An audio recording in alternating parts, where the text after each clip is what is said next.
So I'm super excited to share with you guys that I got the HIMI MIYA gouache set.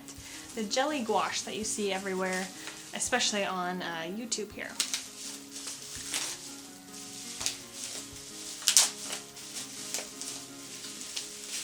As you can see, this is my first time opening it up. And it's very heavy, like a lot heavier than I thought it would be for some reason. But I'm really excited to get into this and to play with some gouache.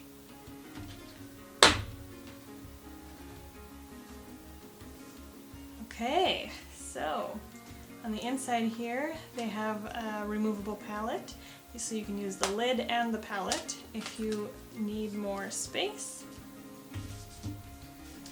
And then they're just these jelly cups. They look like sweet and sour packets from the fast food restaurant, but okay, so they all have this seal on it that we're gonna have to take off. There are two whites, which I have seen other people open up their packs and seen that there are two whites and really happy about that, because you do use a lot of white when you paint, so that is nice. I think they are technically different whites, but I will probably just use it as a general white. So let's see what our colors are. Okay, so this is our range of colors.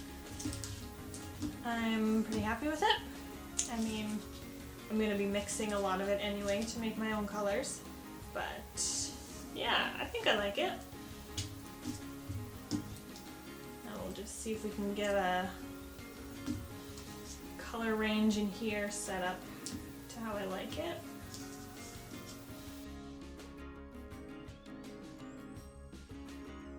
Okay, now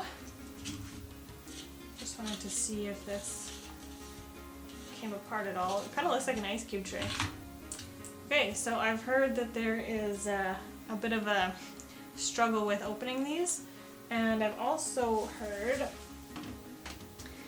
that it can be a really nice idea to use the paint from the top, like from this little plastic piece, for your swatching, so that you're not wasting paint. So I think we will go ahead and do that.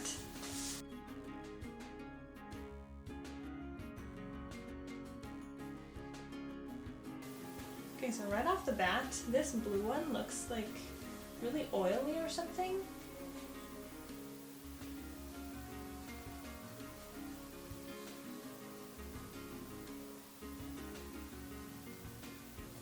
So this is definitely not watercolor paper, but I want to be using this sketchbook, so I want to see how it acts on this kind of paper.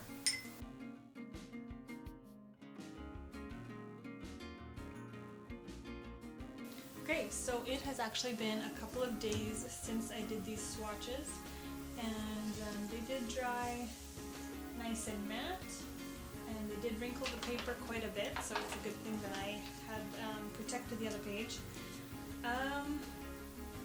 I like the first impression. This, it was really thick here, and so when it dried it actually cracked, so that's interesting to note. I'm new to gouache, so I don't know if that's just a gouache feature or if that happens to just this brand, but these are the swatches. So I've actually done a spread of sketches of breakfast foods, and I want to paint them. So that is what I'm going to be doing with the gouache today. I've got a really wonky filming setup here, so excuse me if anything feels a bit weird. But I think we're just going to start off with, let's see how we want to set this up. Oh, look at that! So this has been closed for about 2 days, and the gouache still looks nice and wet, and there's no residue on the lid, which is quite nice. And I think I'm going to take the palette out, because I don't want to get the lid full of paint. So I think that's going to be my best option. And I'll pull the lid out if I need more space to mix colors. So let's go ahead and get started. So I'm not sure if you guys can see my sketches here. So I've got like some kind of berry crumble here. I've got a stack of pancakes. I've got a fruit and yogurt parfait, a smoothie with some fruit, and a coffee.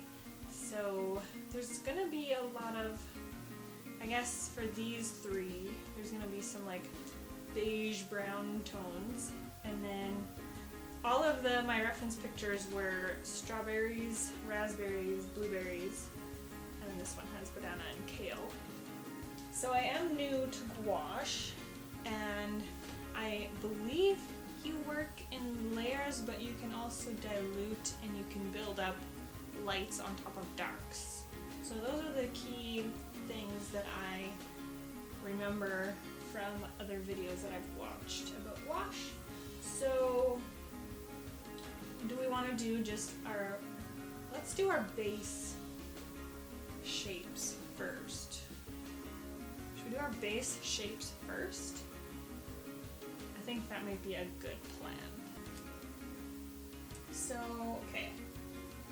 What do we want? We want some